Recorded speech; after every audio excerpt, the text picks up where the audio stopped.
नूर गिरोह का आर्डर आया, अब तो बरी हो रही है और खूबसूरत भी। अपना ख्याल रखा कर और ये घर के कामकाज छोड़कर नाच गाना सीखना शुरू कर दे। सिताइश इसके साथ तपाई पर लेटते हुए बोली, जो सारा दिन काम करके थक गई थी। सिताइश ने इन गुज़रे 4 सालों में नूर के बिखरे वजूद को काफ़ी हद तक संभाला और इसे इसके असल से मुतारिफ करवाया। प्लीज़ मुझ पर रहीम खाएं, मुझे ऐसा कुछ नहीं सीखना, मुझे आप लोगों की तरह नहीं बनना। वो फौरा आठ कर बैठते हुए सहम कर बोली, तो क्यों भूल जाती है कि तू हमसे अलग नहीं, हमारी तेरी असलियत एक है, हमारा दिख भी साझा और हमारे लिए मुआशरे के बेहिस लोगों की नफ़रत भी एक सी है, इसलिए बेहतर यही है तो वही बन जा जैसा ये मुआशरा हमें देखना चाहता, जिस हैसियत से हमें कबूल करता। सिताइश इसकी आंखों में आई, नमी को साफ करते हुए बोली, मैं वैसी कभी नहीं बन सकती जैसा ये मुआशरा मुझे बनाना चाहता, क्योंकि मेरी ममा कहती थी नूर कुछ भी हो जाए कभी उम्मीद मत छोड़ना, और देख ली उसी उम्मीद के सहारे मैंने 4 साल निकाल दिए, लेकिन प्लीज़ मुझे इस आजमाइश में मत डालें। वो हाथ जोड़ते हुए बोली, नूर तेरे चाहने या ना चाहने से कुछ नहीं होगा, यह गिरोह की चलती है, वो तुझे सारी जिंदगी खाली बैठा कर नहीं खिलाएगी। सिताइश इसके लिए फ़क्र-मंद दिखाई दी। सिताइश बाजी, आप गिरोह से मेरे लिए सिफारिश करें, इन्हीं कहीं नूर घर के सारे काम कर दिया करेगी, लेकिन खुदारा इससे ये गुनाह मत करवाएं। नूर ने जिस अंदाज से इतनी बड़ी बात कही, सिताइश इसकी बात पर चौंक गई थी। ए खबरदार, जो हमारी रोजी रोटी को गुनाह का नाम भी दिया तो। अब की बार वो दोनों गिरोह की आवाज़ पर चौंकी, जो वहाँ से गुजरते हुए नूर के आखिरी अल्फाज सुन चुकी थी। मेरी गलती है जो तुझे ज़रूरत से ज़्यादा छूट दी, उसी लिए अब हमारा ही नमक खाकर हमारे ही रिज़्क़ को गाली दे रही है। तो वो नूर के बालों को मुट्ठी में लिए गुस्से से धारी, गिरोह इस बार मुआफ़ कर दे, बची है अभी समझ बूझ नहीं रखती, लेकिन वक्त के साथ सीख जाएगी। सिताइश नूर की आंखों में आंसू देखकर बोली, ये ऐसे अपनी हकीकत कबूल नहीं करेगी। कल से अलीशा और नरगिस इसे अपने साथ नाच गाने के लिए लेकर जाएंगी। असने झटके से नूर के बाल छोड़े तो इसका सर दीवार से टकराया। ममा, तकलीफ की वजह से वो यकदम मुंह को पुकार गई। ये लफ्ज़ हम जैसों के लिए नहीं बना। आज एक बात जहन में बैठा लेना, तो हम किसी को मुंह कहने का हक रखते हैं और ना किसी की मुंह बनने का ओहदा पा सकते हैं। वो ऊंची आवाज़ में अपनी इस महरूमी पर चीखते हुए वहाँ से चली गई। बस चुप हो जाओ। सिताइश नूर को खुद से लगाए दिलासा देने लगी, जो आने वाले वक्त का सोचकर रो रही थी। इधर आ। नूर खाना खाने के बाद बर्तन किचन में रखने गई, जब नरगिस ने इसे अपने पास बुलाया। जी नरगिस बाजी। वो डरी हुई इसके सामने आ खड़ी हुई। गिरोह ने कहा, आज से तो भी हमारे साथ नाचने के लिए बाहर जाया करेगी। नरगिस ने संजीदगी से कहा, मुझे नहीं आता ये सब, और मुझे इस घर से बाहर कहीं नहीं जाना। वो एक कदम चलाई, आवाज़ नीची रख, गिरोह ने सुन लिया तो लिहाज नहीं करेगी, वैसे भी वो कल की तुझ पर भिड़की हुई है। नरगिस ने इसे आंखें दिखाते हुए खामोश करवाया। जब मुआशरा हमें गाली समझता और गाली देता तो इतना बुरा नहीं लगता जितना आज लगा, क्योंकि आज हम जैसी मखलूक ने ही हमें गाली दी। वो नूर को बावर करवा रही थी। नरगिस बाजी, मैंने गाली नहीं दी, बस मैंने इतना कहा कि ये गुनाह। देर नहीं हो रही तुझे? किस तरफ जाना तूने और अलीशा ने? सिताइश नूर की बात काटकर दरमियान में बोली, जौहर टाउन की तरफ जाना, कुछ ही वक्त में निकलने वाले हैं बस। इस नूर को तैयार होने का कहने आई थी, लेकिन ये नखरे देखा रही है। आज तो और अलीशा जा देर हो रही होगी, मैं समझा देती हूँ इसे, कल से ये भी तुम लोगों के साथ ही जाया करेगी। सिताइश नूर के बोलने से पहले बोल पड़ी, अच्छी तरह समझाना और उसका दिमाग भी ठिकाना लगाना कि ये खुद को किसी महल की शहजादी समझने की बजाय अपने आप को तस्लीम करे। नरगिस इतना कहकर अपने खले ब्राउन बालों को पोनी से बांधकर दाखिली दरवाजे से बाहर निकल गई। सिताइश बाजी, मुझे यहाँ नहीं रहना।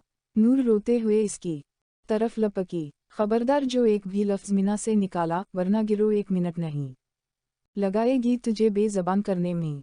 सिताइश ने इसके मीना पर हाथ रखते हुए गुस्से से कहा और इसे अपने साथ लिए कमरे की तरफ बढ़ गई। नूर, मेरी बात ध्यान से सुन, जैसा गिरोह कहती है वैसा कर, ज़बान दराजी मत किया कर, वरना तो यहाँ किसी की भी हैवानियत का शिकार हो सकती है। सिताइश उसका हाथ सहलाते हुए प्यार से समझाने लगी, लेकिन 11 साल की नूर लफ्ज़ हैवानियत पर यकदम साकत हो गई। तो कम अज़ कम इस चार दीवारी के अंदर रहकर गिरोह की ज़बान बंद करवाने के लिए नाच गाना सीख ले, लेकिन ऐसे ज़बान दराजी करके अपने लिए मुश्किलें खड़ी मत कर। ऐसा करने से वो तुझे 18 साल की बजाय 11 साल की उम्र में नाचकर पैसे कमाने पर लगा देगी। वो नरमी से नूर को समझा रही थी और नूर काफ़ी हद तक इसकी बात समझ रही थी, लेकिन अभी भी इसके ज़हन पर पहले वाले लफ्ज़ का तासुर मौजूद था। तो समझ रही है ना मैं क्या कहना चाह रही हूँ। सिताइश की बात पर नूर ने आंसू साफ करके हमें सर हिलाया। बस फिर मैं आज ही गिरोह से बात करूँगी कि पहले नूर की तरबियत घर में की जाए, फिर ही बाहर निकाला जाए। वो मुस्कुराकर कहते गिरोह के कमरे की तरफ बढ़ गई। ममा, मुझे आज समझ आ रहा कि आप क्यों कहती थीं कि मैं खुद पर कभी किसी को हावी ना होने दूं। वो लाशूर में अपनी मां से मुखातब हुई। आप कदर हैं, एक बार आएं और देखें आपकी नूर पर सब हावी हो रहा है, जो बातें आप कभी मुझे खलकर नहीं बता पाए वो एक लम्हे में मुझ पर आश्कार कर दी गईं। जो मतलब आपने मुझे मेरे नाम का, मेरी ज़ात का समझाया था, आएं और देखें। आज वो दोनों बेमना हो जाएंगे। मैं खुद पर इन लोगों को हावी होने से नहीं रोक पाई। वो आंखों में आंसू लिए लफ्ज़ हैवानियत की वजह से अपनी 4 साल की बनाई हिम्मत खो रही थी। ड्यूटी टाइम ख़त्म होने के बाद वो कमरे में आकर किताबें लेकर बैठ गया। जब ही व्हाट्सएप पर दाऊद ने मैसेज सीनेट किया, हाजिक ने जूं ही इसकी भेजी तस्वीर लोड की तो वो यूनिवर्सिटी पेज का स्क्रीन शॉट था। तस्वीर के साथ लिखे अल्फाज से इसके दिमाग की रगी तन गई, लेकिन फिर खुद को नॉर्मल करके इस पोस्ट पर कम्युनिटीज चेक करने की गर्ज से इसने फेसबुक लॉग इन की। शहर बेमिसाल यूनिवर्सिटी की नामर्द चूड़ियों पहनने वाली कतरीना कैफ, ये चंद अल्फाज हाजिक की इस वीडियो के साथ लिखे गए थे जहां वो ग्राउंड में दौड़ रहा था। वीडियो अपलोड हुए अभी कुछ ही वक्त गुजरा था जो ज़रूरत से ज़्यादा शरीर हो चुकी थी। हाजिक ने जल्दी से कम्युनिटीज पोर्शन खोला तो वहाँ यूनिवर्सिटी के बेशुमार लड़के और लड़कियों ने इसके हवाले से घटिया कस्म के कम्युनिटीज किए। इसके बावजूद लिंटन ऐसे की जैसे ऐसा होने में इसका हाथ है। स्क्रॉल करते हुए इसने अपनी क्लास के तकरीबा तमाम दोस्तों के कम्युनिटीज दिखे जो इसके हक में थे। इसे ये एहसास तक ना हुआ कि वो इन कम्युनिटीज को पढ़कर रो रहा। तुम्हें क्या हुआ? इसकी आंखों में आंसू देखकर अरसलान ने इस्तिफसार किया, जो अभी किसी काम से कमरे में आया था। कुछ नहीं अरसलान भाई, ये खुशी के आंसू हैं।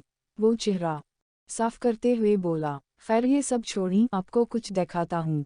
वो कदरे आगे की तरफ आकर मोबाइल पर चलने वाली वीडियो इसे दिखाने लगा। ये क्या बदतमीजी है? आखिर इस तरह की घटिया हरकत करते हुए लोगों को शर्म क्यों नहीं आती? वीडियो के साथ लिखी की पशन देखकर इसकी ज़बान से यकदम गाली निकली। बस ज़रफ़ की बात है, वो मुस्कुराते हुए बोला था। तुम किस चीज़ के बने हो? क्या तुम्हें फ़र्क नहीं पड़ता इस सब से? वो हैरानगी से बोला, क्योंकि हाजिक मुस्कुरा रहा था। हालांकि अरसलान लोगों के घटिया कस्म के कम्युनिटीज पर रंजीदा हो गया था। अरसलान भाई, मैं भी इंसान हूँ और उसी मिट्टी से बना हूँ जिससे आप और ये बेहिस लोग बने हैं। मुझे आज भी याद है जब आप पहली बार मेरी हकीकत से वाकिफ़ हुए तो आपने मुझे एक अजीब मलामत करती नज़र से देखा था। मुझे शायद ज़िंदगी मैं कभी इस नज़र का तासुर ना भूलता, क्योंकि इन चंद लम्हों में मैं गहरी तकलीफ़ से गुजरा था। जो शख्स पहले मुझसे हमदर्दी करके मेरे लिए इस होटल के ऑनर से बात करने चला गया, वो अब मेरी हकीकत जानने के बाद मुझे इतना ही बेमोल कर रहा था। लेकिन पता वो तकलीफ़ इन्हीं कुछ लम्हों बाद ख़त्म भी हो गई जब आपने अपने ज़रफ़ को बड़ा करके मुझे इस कमरे में अपने साथ रहने की इजाज़त दी। बिल्कुल उसी तरह मेरी क्लास भी मुझसे ख़ाइफ़ थी, लेकिन फिर एक दिन एक कमज़ोर लम्हे की ज़द में आकर मैं खुद पर गुजरने वाली अज़ियत बयान कर गया। फिर पता किया हुआ, जिन्होंने मुझे तोड़ा इन्होंने मुझे इतनी ही खूबसूरती से समेट भी लिया। और आज भी जब सारा मेरे बारे में बकवास कर रहे हैं, मैं इनकी बातों पर गौर करने की बजाय इन चंद लोगों के कम्युनिटीज को अपनी हिम्मत बनाना चाहता जो मुझसे वाकई सच में मोहब्बत करते हैं। मैं रोया इसलिए नहीं कि मुझे ये वीडियो या इसके साथ लिखे अल्फाज बुरा लगे, ये आंसू तशक्कुर के थे कि मेरी ज़िंदगी में भी मुझे चाहने वाले लोग मौजूद हैं, जैसे आप, अली, दाऊद और मेरी पूरी क्लास। वो मुसलसल मुस्कुरा रहा था। तुम शायद हमाद का नाम लेना भूल गए। अरसलान रिसानियत से गोया। हुआ, मैं खुद को भूल सकता हूँ लेकिन हमाद को नहीं। वो फिर से मुस्कुराया। ऐसा किया है इसमें जो तुम इसके दीवाने हो? वो मुस्कुराते हुए इस्तिफसार करने लगा। ऐसा किया नहीं इसमें जो मैं इसका दीदा ना हूँ। मेरी जिंदगी का वो एक ऐसा शानदार हिस्सा है जैसे कि कोई रपली सीमेंट नहीं। कभी कभी सोचता हूँ मैं कैसे उसका एहसान उतारूंगा, कैसे इसकी जिंदगी के गुजरे वो साल वापस लौटाऊंगा जहाँ वो अपनी फैमिली से ज्यादा मुझे अहमियत देता रहा, मेरी हिम्मत बढ़ाता रहा। हाजिर जब भी इमोशनल होकर हमाद का जिक्र करता तो इसके चेहरे पर एक खूबसूरत मोहब्बत से लबरेज तासुर मौजूद होता। अरसलान भाई, कुछ दिन पहले आपने मुझसे कहा था कि मैं आपकी इंस्पिरेशन हूँ। यकीन जाने इसमें मेरा कोई कमाल नहीं कि मैं पढ़ रहा हूँ या अपने लिए लोगों से लड़ रहा हूँ। मैं अगर आज यहाँ तक पहुँच सका हूँ तो सिर्फ भी जान और एक इस इंसान की वजह से। सो टेक्निकली आप मुझे नहीं हमाद को अपनी इंस्पिरेशन बनाएं, वरना मैं तो कब का पढ़ाई को खैर बात कहकर सड़कों पर लोगों के सामने हाथ फैलाता नजर आता। वो मुस्कुराते हुए अपनी जगह से खड़ा हो गया। आई रेस्पेक्ट दीम। अरसलान इतना कहकर इसे अपने साथ लिए लाबी की तरफ चल दिया। वो अरसलान के साथ आया था। सो आज यूनिवर्सिटी सफ़ायर और हमाद से पहले पहुंच गया। जूं ही वो दाखिली दरवाज़ा से अंदर आया, अपने इर्द गिर्द मौजूद तलबा की नज़रों को खुद पर महसूस करने लगा, क्योंकि आज उसने मामूल से हटकर अपने माथे पर आने वाले बालों को हीर कैम की मदद से पीछे किए बालों की एक छोटी सी पोनी बना रखी थी। यार, इस लड़के पर कल कतरीना कैफ की कन्फेशन हुई थी और ये आज फिर भी शर्मों की तरह अपना खुलिया बदल कर आ गया। जनाना ना हो तो। हाजिर को अपने करीब से ही किसी लड़की की आवाज़ सुनाई दी तो वो पलटकर इसे देखने लगा, जो सख्त नापसंदीदगी से इसे देख रही थी। कुछ भी कहे बगैर वो इसे इग्नोर किए आगे बढ़ गया और वक़्ता फ़ौक़ता खुद पर उठने वाली नज़रें और तनज़ हौसले से बर्दाश्त करता जा रहा था। जब ही हमाद का फ़ोन आने लगा। यूनी कब तक पहुँचोगे? मैं मेन गेट पर तुम्हारा इंतज़ार कर रहा हूँ। हाजिर के कॉल रिसीव करते ही हमाद की ज़बान चलने लगी। मैं एडमन बलाक की सीढ़ियों पर बैठा हूँ, तुम यहीं आ जाओ। वो संजीदगी से जवाब देकर कॉल दस्तक निकट कर चुका था। तुम इतनी जल्दी क्यों आ गए? कम अज़ कम मुझे बता देते ताकि मैं भी घर से जल्दी निकल आता। हमाद शायद दौड़कर यहाँ तक पहुँचा था। उसी लिए फूले हुए सानस के साथ बोला, ये है कतरीना कैफ। हमाद को यकदम अपने गर्द किसी की आवाज़ सुनाई दी तो वो फौरा से हाजिर का हाथ पकड़कर इसे अपने साथ लिए क्लास की तरफ बढ़ गया। क्या हुआ? असना इंजान बनते हुए सवाल किया। कुछ नहीं, बस मैं चाह रहा था हम जो भी बात करें क्लास में करें, यहाँ बैठना मुझे अच्छा नहीं लगता। हमाद अपने चेहरे के तासुरात नॉर्मल करते हुए बोला। हमाद, अटस ओके, मैं ठीक हूँ, तुम परेशान मत हो। हाजिर मुस्कुराते हुए बोला, मैं क्यों परेशान होना? I know all is okay. वो दोबदू मुस्कुराते हुए बोला, तुम्हारा इतना केयरिंग अंदाज देखकर मुझे तुम पर बेइंतहा प्यार आ रहा, जैसे मुंह को बचे पर। हाजिर इतना कहकर इससे बगलगीर हुआ। हाजिर, आई एम सॉरी, मैंने लोगों को तुम्हारी तस्दीक करने की वजह दी। वो रंजीदा दिखाई देने लगा। Shut up. हाजिर इससे अलहदा होते हुए घूर कर बोला, ये सब मेरी गलती है और उसी शर्मिंदगी के हाथों में तुम्हें रात को फ़ोन भी नहीं कर सका। प्लीज़ इस बार मुआफ़ कर दो। अब की बार हमाद इसके गले लगा। हमाद, तुम क्यों इस मामूली कन्फेशन को खुद पर सवार कर रहे हो या खुद को इसका जिम्मेदार ठहरा रहे हो? ये सब जाहिल लोगों की सरगर्मियाँ ही, इसलिए ignore them. Because I don't care about what those loser people are talking and thinking about me, so you just relax. वो इसकी शर्मिंदगी ख़त्म कर रहा था। वैसे एक बात है, इस पोस्टर पर मेरे लिए जो कमेंट्स तुमने और सफ़ायर ने किए, सच में those words means to world, motivation and life for me. अब की बार वो बाकायदा मुस्कुराते हुए बेइख्तियार अपना चेहरा इसके चेहरे से मास्क करने लगा तो हमाद फौरा से पीछे हट गया, कहीं कोई फिर से वीडियो या तस्वीर ना बना ले। तुम डर रहे हो? हाजिर इसके पीछे हट जाने का मतलब समझ कर कहका लगा गया। किस बात पर इतना खल कर हंसा जा रहा? सफ़ायर जो क्लास की तरफ जा रही थी, लैब बलाक के सामने इन दोनों को देखकर वहीं आ गई। कुछ खास नहीं, बस चुड़ैल को आई मैंने तुम्हें याद करके हंस रहा था। हमाद फौरा से बोला, हंसना था किया, लेकिन अफसोस बिल्कुल हंसी नहीं आई। सफ़ायर नाक चढ़ाते हुए इसे घूर कर बोली, सफ़ायर सबा सबा अपना मूड ख़राब मत करो, इसकी तो आदत है। चलो हम क्लास में चलते हैं। हाजिक के कहने पर वो दोनों ही शरीफों की तरह इसकी पैरवी करते हुए क्लास की तरफ बढ़ गए। ये देखें, सब नाश्ते की टेबल पर मौजूद थे जब हाशर ने अपनी मोबाइल की स्क्रीन कमर साहिब की तरफ की। स्क्रीन पर चलने वाली वीडियो और इस पर लिखे अल्फाज से वो यकदम चौंक। सिर्फ एक लम्हे के लिए इन्हें बुरा लगा था, लेकिन फिर वो अपने होल में चले गए। हाशर किया हुआ सब ठीक तो है। मसस कमर अपने शौहर का यकदम उभर कर गायब हो जाने वाला तासुर देख चुकी थी, उसी लिए हाशर से इस्तिफसार करने लगी। मुंह की बात पर हाशर ने अपना मोबाइल इन्हें थमा दिया। ये किया बकवास है, किसी को कोई हक नहीं हाजिर की तजलील करने का। मसस कमर गुस्से से बोली, ये तो वही हिसाब हो गया, जिंदा इंसान को पूछना नहीं और जून ही सांसें थम जाएं तो 100 तरह के जतन करने लग जाना।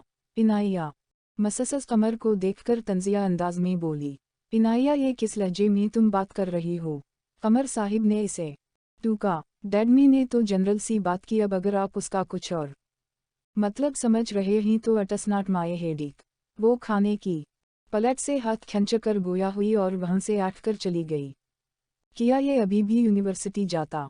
कमर साहिब ने इनाया की बात से ध्यान हटाने के लिए फौरा हाशर से सवाल किया।